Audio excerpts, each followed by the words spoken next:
Welcome back, everyone. This is Chapter 3 of Dare to Sell, read by Todd Scrima, the super famous author. This chapter is called The Meeting. Lauren woke up to a text from Jim's assistant with a Calendly link. She saw a 3:30 p.m. slot for a 30-minute meeting and booked it immediately. A flicker of excitement sparked in her. Maybe this is the start of something new, she thought. At the office, she opened her calendar, and aside from a few minor tasks and a loan application later in the week, it was completely blank. The empty schedule stared back at her. Have I been winging it all this time? How did I even make so much money over the last few years? A call from Janice, one of her realtors, snapped her out of her thoughts. Janice had a new lead for her, so she picked up the phone and made the call. Hi, is this Matt? Yes, it is, he replied. This is Lauren from AB Mortgage. Janice at Remax suggested I give you a call about a mortgage. Do you have a few minutes? Well, thanks for calling, Matt said. Could you email me some rates and some programs? I'm kind of shopping around. Lauren hesitated, then thought of Josh's advice and decided to try a different approach. Matt, can I ask you a very direct question? Sure, he said. Buying a home is a big deal, and it can feel overwhelming. What are your top 3 concerns about getting a mortgage? Well, I'm not really sure, he said. Take your time, she encouraged. I'll wait. After a brief pause, Matt said, well, I want the lowest rate, and I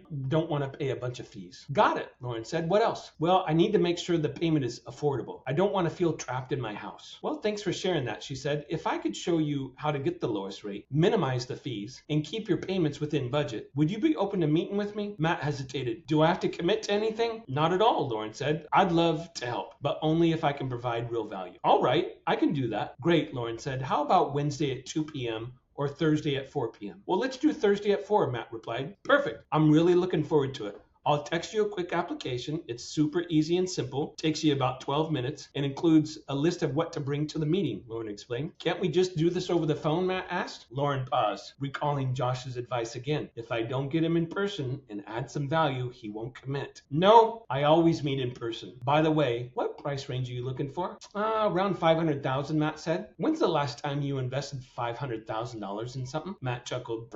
Exactly, Lauren said. This is too big of a purchase not to do it right. That makes sense, Matt said. Can I ask you one more question before we hang up? Lauren asked, surprising herself with the sudden thought. Sure. What's something that you've dreamed of accomplishing in the next 5 years? Matt hesitated. Wow, that's a big question. Let me think. I like my job, but I've always dreamed of starting a residential care home for extra income. My friend does it, makes about $30,000 a month, but I have no idea where to start. That's incredible, Lauren said, her enthusiasm genuine. I love hearing about people's dreams. I look forward to seeing you on Thursday. Lauren hung up the phone, feeling a surge of confidence. She had been bold. She asked the right questions, and she felt like she was finally gaining a little bit of momentum. To impress Matt, she ordered a book on Amazon, How to Start My First Residential Care Home. Later that afternoon, she had a scheduled Zoom call with Jim, the head coach of Summit Funding. If they could help someone like Chris Clark close 22 loans in a tough market, they're doing something right, and she wanted to know what it was. Jim greeted her with a warm smile. Lauren, thanks for taking the time. I've got 30 minutes. Does that work for you? Yeah, I'm excited to talk to you, she replied. Great. Let me ask you a question. What's the number one thing I can help you with today? Well, how do you get someone like Chris to close so many loans? Jim chuckled.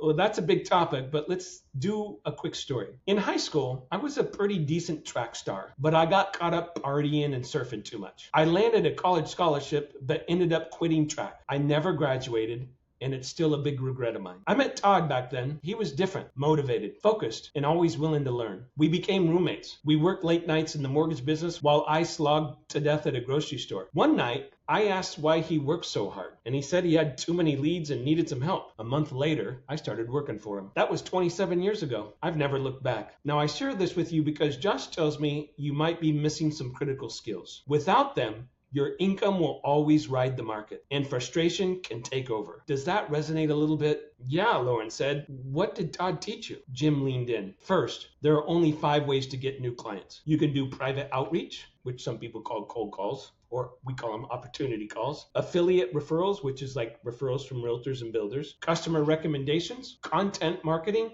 and paid ads. And if you're not focused on these, you'll waste your time chasing the wrong leads. Well, that definitely sounds like me, said Lauren. Most of my week is blank because I don't even have a plan. That's normal, Jim said. Most companies can't teach marketing or sales because they don't know how. In this industry, those skills are often a 2 out of 10. Well, what else did you learn? Lauren said. The value equation, Jim said. It's a formula, and it goes like this. Dream outcome times perceived likelihood of achievement, divided by time delay and the effort required. Focus on what clients want most. Make it feel achievable. Reduce delays and minimize effort. When you do, they'll see that as value and they will move forward with you. Is that what Chris was doing with the list of 100 investors for those realtors? Exactly. Realtors care about making money. Chris showed them how to do that with minimal effort, and they believed it was possible, so they engaged. Lauren nodded. What's a sales sequence? I don't really understand. A sales sequence is a step-by-step process that guides a client from interest to purchase. Done right, it builds trust and ensures that they see the value of working with you. Think of dating, Jim said for a second. If on your first date, the person leaned in for a kiss the moment you opened the door, wouldn't that feel out of sequence? Lauren nodded. I actually got to know my husband Mark because 2 friends told me about him,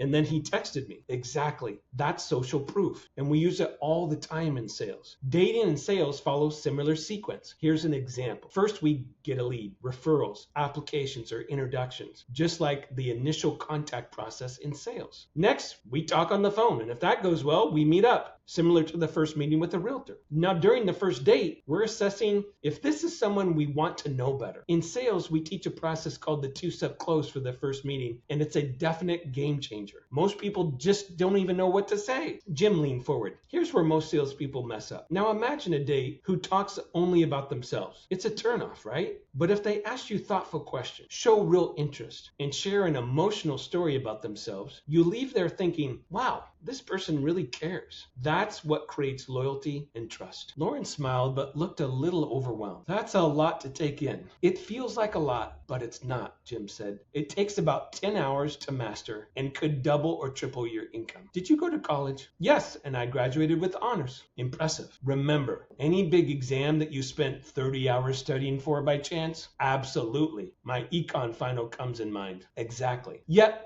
we rarely invest that kind of effort into marketing and sales, the 2 things that make us the most money. See, the choke point for most salespeople in our industry is we're just not good enough at marketing and sales. Well, I've never really thought of it that way, Lauren said. Could I be direct? Jim said. Please. If you don't change, Lauren, you won't survive this market. Or at best, you'll just keep on struggling. Do you agree with that? Yeah. I told Josh I'm sick and tired of being sick and tired. Well, that's great. Means you're ready for change. Most people never ever reach that level of awareness. I've closed over 5,000 home loans, and I couldn't have done it without a plan. Today, I'm 54 years old, independently wealthy, and I don't have to work anymore. Now, I'm telling you this because I'm an authentic teacher in an industry full of noise. Can I give you a simple plan? I'd love that, Lauren said. I actually scheduled a loan app earlier today with a shopper. I talked to him like Josh talked to me, and now he's coming to my office. It was incredible. That's awesome. You're already on your way. Now let's tackle the first challenge, which is initial contact. Here's a simple plan. Week 1, call 10 realtors per day. 5 you know and 5 you don't know. Focus only on realtors who've closed 10 or more transactions in the last 12 months. Use Redder software to find them.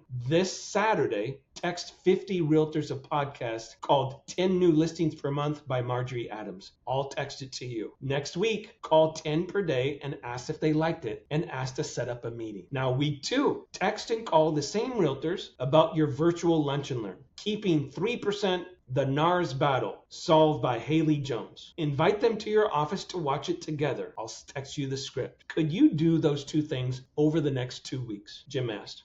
Yeah, sounds pretty simple, Lauren replied. Perfect. Now, let me make you a promise. Okay, Lauren said, curious. When you follow these steps, 3 things will happen. You'll feel better because you're offering more value. You'll generate at least 10 leads, and you'll close at least 1 loan from this activity I just asked you to do. Once you've done this, I'll set up a meeting for you and Todd, our CEO. That will take you even further on your journey. You would do that? Lauren asked. I've never heard a CEO getting on a call with someone like me. Jim smiled. Todd loves helping people just like you do. Most of the time is spent on what he calls green time. That's time spent talking to someone on the phone or meeting them in person. Green time makes us money. Everything else is secondary. Well, that sounds great. I'll do it, Lauren said. Perfect, Jim replied. I'll text you the agreement and the steps. In 2 weeks, I'll check in, and if you've completed everything, I'll confirm your meeting with Todd. Does that sound good? Yes, thank you very much. Lauren hung up, feeling excited but a little unsure. That seemed too simple, she thought. Over the next 2 weeks, Jim sent her the invites and the podcast link. Chris, Josh, Jim, and Todd friended her on social media, and she followed them back. She also received short videos from Summit Funding on their culture, their sales tips, and the Jolt process. Now on Saturday, she texted 50 realtors using Jim's script. Half she knew, half she didn't. It took about an hour to personalize the message. By Sunday, 3 realtors responded, including one she had never met. On Monday, she hesitated for 20 minutes before making her first follow-up call. What will they think? Finally, she took a deep breath and called a realtor that she knew. The call went smoothly, and they scheduled lunch together. That podcast gave me 3 great ideas. I'm starting this week. Thank you so much, the realtor said. Encouraged, Lauren moved on to harder calls. The 25 realtors she didn't know. Now, after practicing Jim's script out loud 10 times, she started to dial. Hello, Mark. My name is Lauren, and I work for AB Mortgage. Do you have a minute? I sent you the podcast 10 New Listings Per Month by Marjorie Adams, and I hope you found it helpful. But that's not why I'm calling. I'd love to share our Realtor Commission Gap program, which ensures agents always receive their full commission even when buyers can't afford it. She continued confidently. I've worked with 3 top realtors using this program. It allows you to build the commission into the sales price. No one else offers this, and it can add $25,000 to $50,000 to your income annually. With 0 effort on your part, I do everything. Would a quick 15-minute meeting work for you? I'm available tomorrow at 3 o'clock or Thursday at 10 a.m. With every call, Lauren felt her confidence grow. I'm adding value, just like Jim said. That Friday, Mark and I had a date, and it turned out to be one of the best nights we've had in years. Honey, what's gotten into you? You're glowing, Mark said, smiling. I feel like I'm growing, I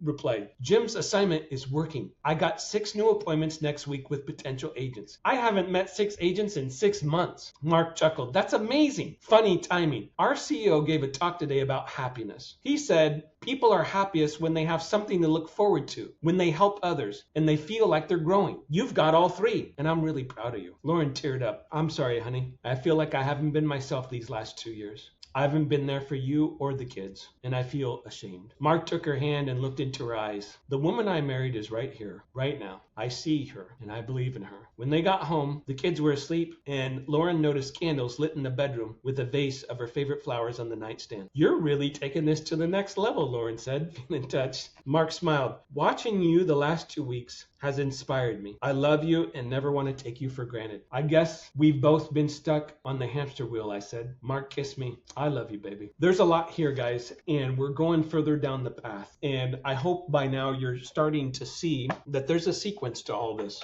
And the sequence of storytelling is similar to the sequence in sales. Robin Lavasser is our EVP of sales here at Summit. And I took a class from her a couple months ago. She said something very insightful. She said, and if you want someone to take action or to move them, 100% of the time, you need to move them emotionally first before you go to the logic or the plan or whatever it is that you want them to do. And that couldn't be more true. And it's not easy. Myself, I'm a high D person. I just want the result. I would prefer that you just come in the office and we figure stuff out and start doing a lot of business together next week. Like, we all want that, and that's not how it works. So when you talk about some of these meetings that Lauren's having with Jim, he got her to do some things, and it's starting to show her that she can do things, and it's starting to show Jim that, hey, maybe this is a client that I should hire into Summit. Maybe he's testing her, right? And this is no different than that we all do some of this. He's doing it on purpose. He wants to know, hey, if I give this lady some simple instructions, will she actually do something with it? And it was so simple that she actually did it. And then if you pay attention to Mark's comments, there's a lot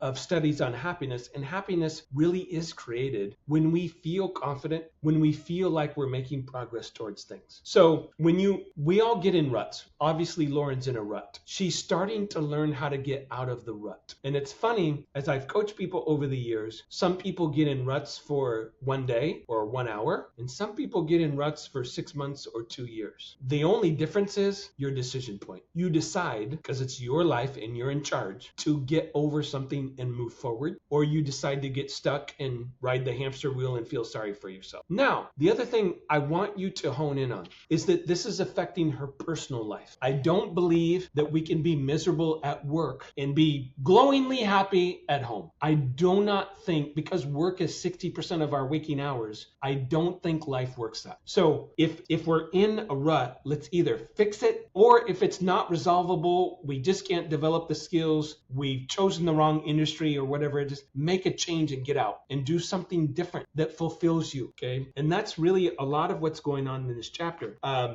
It speaks also to contact. So we all want the loans in this case, but she has to do the beginning work. And Jim just gave her some very beginning work that she did, and she got 6 appointments out of it. Now, does that mean that because she got 6 appointments, she's going to close 6 loans, or all of a sudden the floodgates are going to open? No, we've got to be realistic and realize that, hey, if I had 6 meetings, but I got 1 new regular client out of it that made me another $4,000 a month, that 5-6 hours of work was worth it. And it has a compound effect over time. So there's a lot here delving into some of these things. One of my favorite things is to give you some special bonus material at the end of each chapter so that we go through the story and then we make sure that we're starting to articulate the conscious lessons. This shouldn't be motivation. It should be, hey, this is a story that I can emulate, that I can see myself doing. Why? Because you're worth it. God doesn't make any junk. It's one of my favorite statements. So you're special. You're here. You're doing your sales job. Sales jobs are some of the most important jobs on the planet. So let's take the time to get really good at that. The one thing that she did that was just a sentence, but I wanted you to pick up on, is she practiced her script 10 times out loud so that she started to feel comfortable with it. She started to feel confident. And so many people don't take the time to do just a little bit of practice. Maybe it's 30 minutes a day. But if we can improve ourselves 1% better every single week, at the end of a year, you're over 50% better. And that's really a principle that takes time and is slow, but it is how people learn to eventually get to 400,000, 600,000, $1 million. It's not an overnight process, but anyone can do it. I've seen short, small, ugly, beautiful people do it. Like it doesn't matter what your preconditions are. We all have them. But the people that execute the actual work are the ones who win. And Lauren is just starting to figure out the first taste of that. Stay tuned to number 4, where she takes the next step on her journey of mastering sales and marketing.